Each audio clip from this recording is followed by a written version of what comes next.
Hey everyone, CW Music here. I am CDD, and this is going to be another addition to the segment Poem for Album, where pretty much I look back at an album that I've always loved or feel has a lot of influence to it, and I decide to take in the lyrics, take in the music, take in the overall production to conceive of some piece of poetry for it. So the last addition to this segment, the first addition to this segment, was pretty depressing. I'm not gonna lie, it was pretty much a downer like all throughout. So I decided to do something a little more happier, and I decided to do Bjork's Vespertine. It was the album that not fully got me into Bjork. I think it was the album called Post that did that. But Vespertine in itself was particularly interesting given how conceptual it was, both instrumentally and lyrically. The instrumentals on that album were really good. I liked how musica concrete it is. It was definitely pretty glitchy. The overall layering of these micro beats, the found different types of sounds that they were going for. She pretty much experimented with the percussive effects of every single object known to man, pretty much. Plenty of harp on that album, plenty of string, definitely plenty of music box and Celeste. I actually looked up this little interesting piece of information a while back about her decision to use these particular types of instruments. The album came out around the time Napster and downloading and streaming was a thing, so she wanted to use instruments that didn't compromise the sound if the album was downloaded on like a computer or something. So it's a nice, really gorgeous, ethereal album for Bjork in this time. And the album seems to revolve around, in particular, sex. It's also more particular about intimacy, love, insecurity, and all this other stuff. Bjork essentially is making an album inspired by her lover at the time, and it's not just all lovey-dovey all throughout. Let's get that out of the way.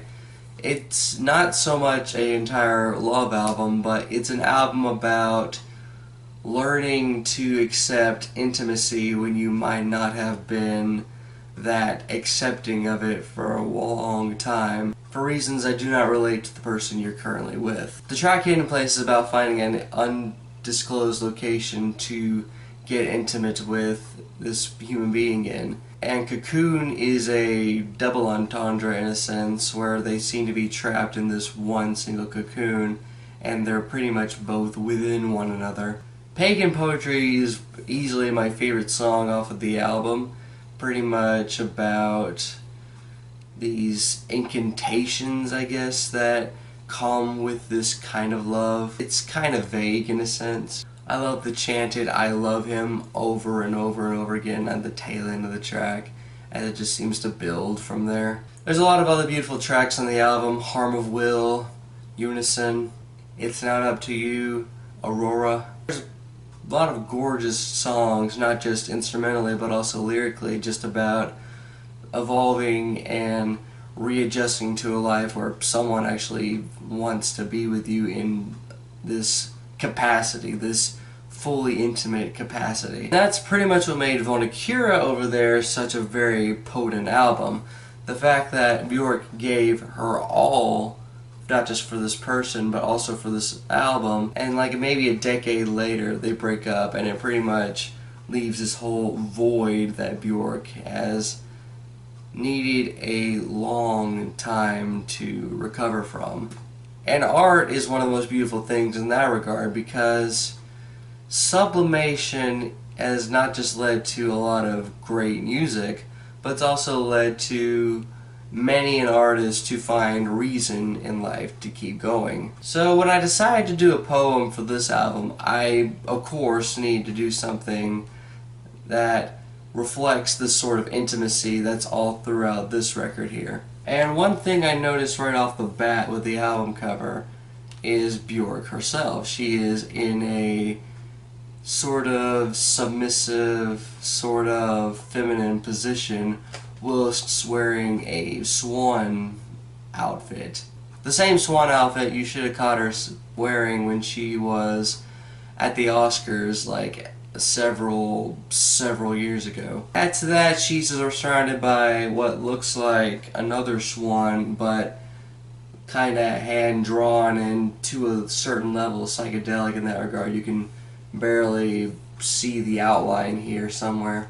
So what I was going for with the poem was this sort of bliss within this kind of love and intimacy. That was pretty much wrapping the two up over and over and over like some kind of cocoon or a sort of chrysalis in that regard. What I ended up making was a poem that started off going into just 4 lines per stanza, but what I found myself doing was making each stanza shorter and shorter in lines, and it ended up being about 10 stanzas long. The first 3 were about 4 lines long, the other 3 were 3 lines long, and the remaining 4 were about 2 lines long. What I found myself doing was taking the flow and making it kind of urgent in that regard. There's only so much thought you can process and get out while you're with another person in such close capacity, if that makes any sense. Not really a specific rhyme scheme per se. I did start out doing a B, B, A, and kind of an A, B, A, B type of rhythm to a certain extent, but eventually I just settled on each line rhyming with another once I got through with the first 3 stanzas. Trying to find a sort of repetition for power in that regard. So as before, I'm just going to leave the poem in the description below so you can read for yourself. Let me know in the comments what you think of this poem and what you think of this segment. I'm still going to be doing this since it's definitely a nice little pet project of mine, and it's definitely been helpful with my writer's block with poetry. But yeah, let me know in the comments what you think of this poem and what do you think I should do for this particular segment, and what project should I consider doing a poem for next. This is CWD Music here, signing off.